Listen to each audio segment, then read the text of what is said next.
Hey guys, so I want to talk to you guys today about what is becoming a more forefront subject for me, and a couple of examples that I want to share as to what I'm talking about. And what I'm talking about is rewilding ourselves and spontaneity and doing the unexpected, and how this is sort of leaving a draconian mindset behind and stepping into a more human mindset. So I'll start by talking about, and I brought it up in another video, but today I'm going to link it in my description so you guys can look at it. There's a man named John Pattison, and he is an Australian man, and he stole a tank and ran that tank into cell towers, and I think he took out like 5 before it was over.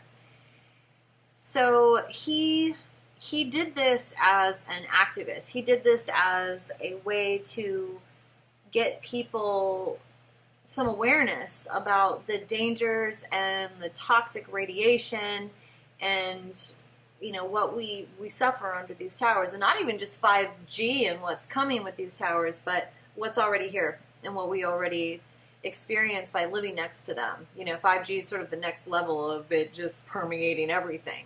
But it's already here, it already exists, and it's already extremely bad for our health. And I can tell you that when I moved closer to one, I became severely depressed.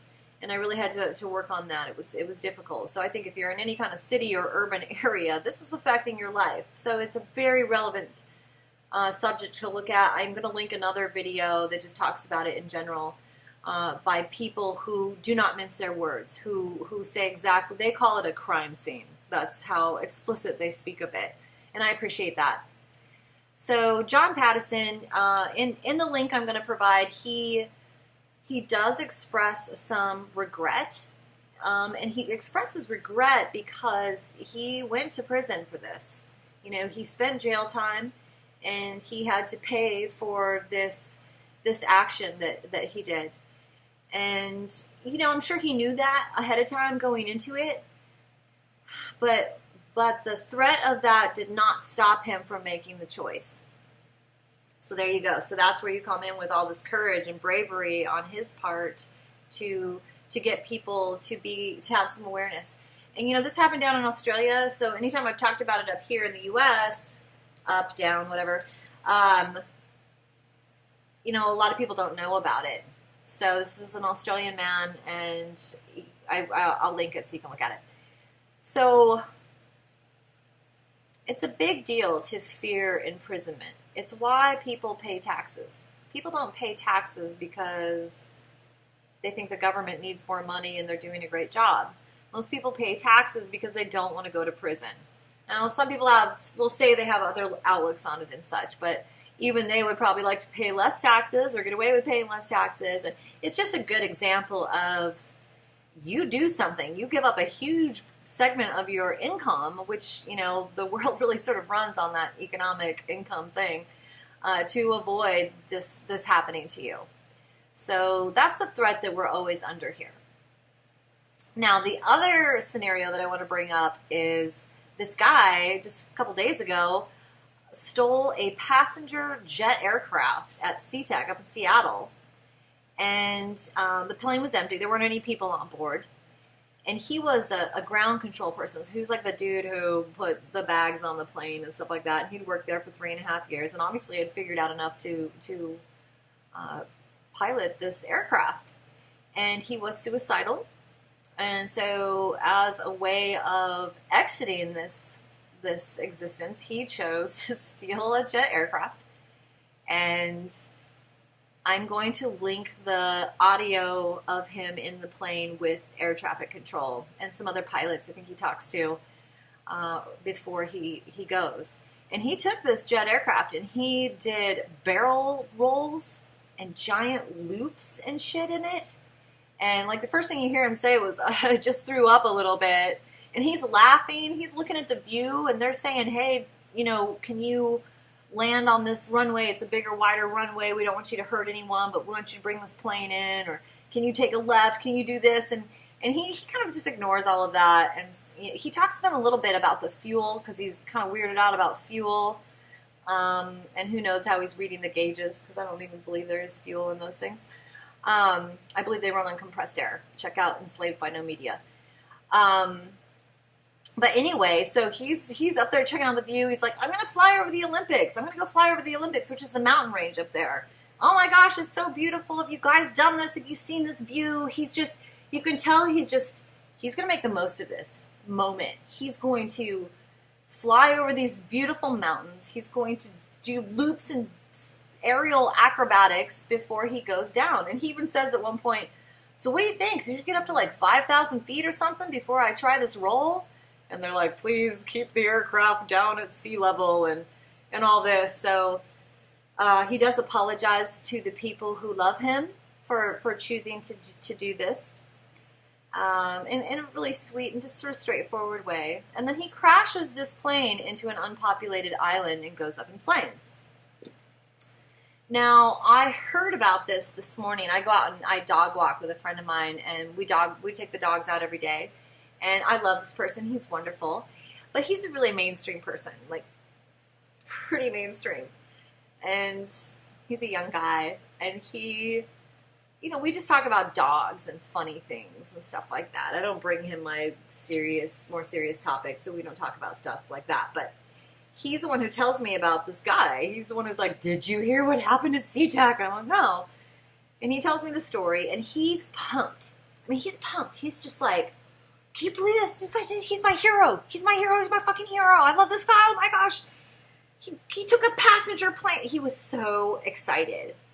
Do you know why he's so excited? I mean, this man killed himself. Suicide is a serious subject for some. Some of us have a little bit of a different outlook on it. But he was so excited that a person chose a wild, spontaneous behavior and did something outrageous before he decided to check out. Now, I think he mentioned sometime in that audio, like, oh, I'll probably go to prison for a long time if I landed the plane. And they were like, don't think about that right now, just land the plane. He said, whatever. So, he's going to kill himself. He's already made up his mind to do that. And in my opinion, there is no saving somebody in that situation. When someone has committed themselves to kill themselves, they've committed. They're doing it. There's no intervening on their behalf. Now, my best friend just killed himself, and there was no saving him. And I spent every day with him for 17 days before he died. So I'm very close to this, and I'm the person who found his body. I'm the person who found him hanging from a rope. I saw exactly what he did, how he chose to do it, and why. And I can tell you right now that my first hit from that is how extremely brave that he was when he chose to do this. Now, people have other outlooks, like they think it's wrong to hurt other people like that, or it's wrong to take your own life. I'm sorry, I'm not in that camp. I think it is your fucking right to kill yourself if you want to do that. It's your body, it's your physical experience, and you have every right to that. That's my opinion. So this person chose this wild, crazy thing before they went out, and it is inspiring to those of us who have a sense that we are not in our true wild humanness, and that's why it speaks to people. That's why it excited my friend. So it isn't really about the suicide part. It was about the stealing the plane part. Like this guy who took the tank, I mean, he did not kill himself. He did the time in prison. So a lot of...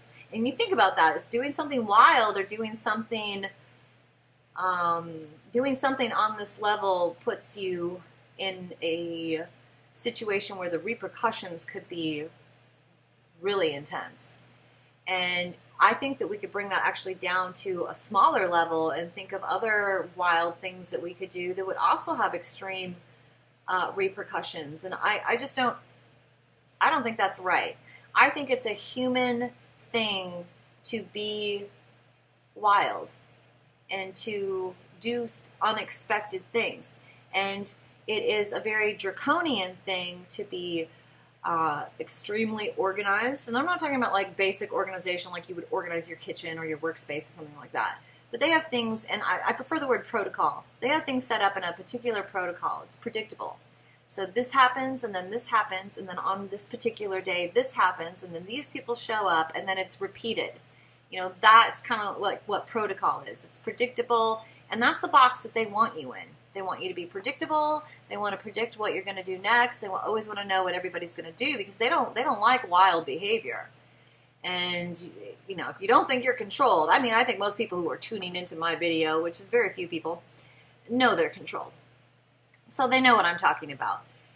There isn't many wild behaviors that we can choose that don't have these extreme repercussions from the draconian control system.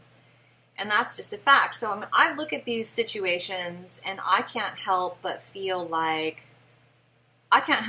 inspired to rewild myself. I can't help but feel inspired to find words to encourage you to rewild yourself. And you doing it's going to look different than me doing it. And that's the point. You know, we're all individuals for a reason. And we all have personality. And that's beautiful. I could say more about that, but I'm not going to right now. So, and one of the things I want to point out is that is a manipulation against us, and maybe a lot of people don't know this is happening. So this is why I want to say it here in the ReWild video, is that they make movies about someone saving humanity or somebody doing something good within government or taking over government with like righteousness, or I mean, there's a million examples. I probably should have written some of them down, but I mean, there's tons of movies like this where there's a savior, someone saves the day, somebody saves the world, someone saves all of us, or you know, whatever. And there's a reason why they do that. There's a reason why they show you that stuff, because it tricks your brain. You go to a movie like that and you sit down and you watch that and you leave feeling like, wow, it was amazing, that was so good, and it actually tricks your brain into thinking that you did it. No shit. It tricks your mindset into thinking that already happened, because that's how brains work. They don't really know the difference visually between what you're seeing as your real life experience and what you see on screens. And even if you were to close your eyes and use imagination, that to your brain, that's all happening. That's all real. So they show you these savior things and people doing wild and crazy choices to make something happen, and it's to fool you to stay in the box. So next time you see a movie like that, you should know that that's what's going on. It actually prevents you from actually being that person. And I just think this is something that everybody needs to know, because we all want to see change in the world and we all want to be a part of affecting that change. So you got to know the ways in which you're manipulated by the control system currently. And this is a big one, because a lot of people watch entertainment and watch movies, and you know, that's a lot of what's going on. So they're fooling you and they're tricking you, and you're not wild, you're in the box. And we all are still in the box. So I want to encourage my friends and loved ones and my YouTube friends to rewild themselves, to choose spontaneity. And you can start small, and you can brainstorm, and you can get together with your friends and keep it small. You know, you find a friend who feels the same way about this, maybe a few friends at most, and start acting on it. Because you don't want to get humans. It's natural for us to hang out in small groups and small bands of people, small villages. Anything gets large and it gets into this draconian protocol stuff. So you don't need an army. We don't need an army. We don't need like some organized things. We don't need this or that. The element of surprise is on our side. And, you know, these are intimidating things to even say, you know, or to put out there. That's how in the box we are. Like, oh, it's scary to suggest to you that you should do something wild. But if no one's going to do that, I am. I'm going to choose to be the person who's going to say, do it. Do something. Do something off the wall. Do something out of the ordinary. Do something outside of the system. And it is a shock to not just the system, but to everyone around you, because we are so ingrained within the protocol. So I just want to see more breaking out of that. And, I watched and I'm not going to link it. You'll probably see it in the lineup of videos if you search it, or just play the one that I linked. The news report on this man who stole the plane really pissed me off.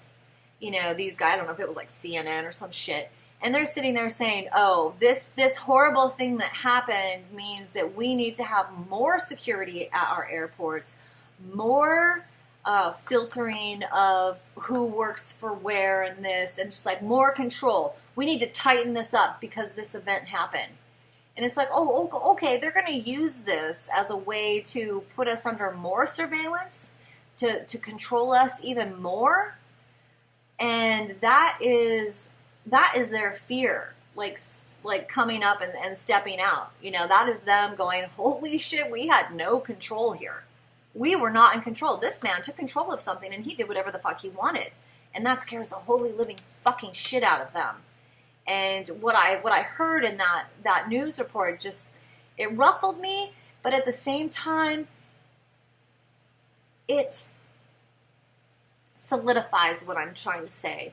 It makes me even more adamant that I need to say it now, before they have us actually physically in the black box and there's no door. They can tighten this and tighten this and tighten this, and who's going to be the rogue element? Are you going to be the rogue element? So I think you understand what I'm saying, and I think you will enjoy looking at these stories and considering this. And, no fear, guys. No more fear. Even if a situation happens where we're killed or in prison, no fear. Like, who's going to break this prison wall down? There has to be brave souls who are going to choose not to fear these repercussions. And like I said, start small, start with thought and imagination, and work your way towards that courage. I'm obviously not going to have all the gumption I need overnight, but let's rewild ourselves. I love you guys.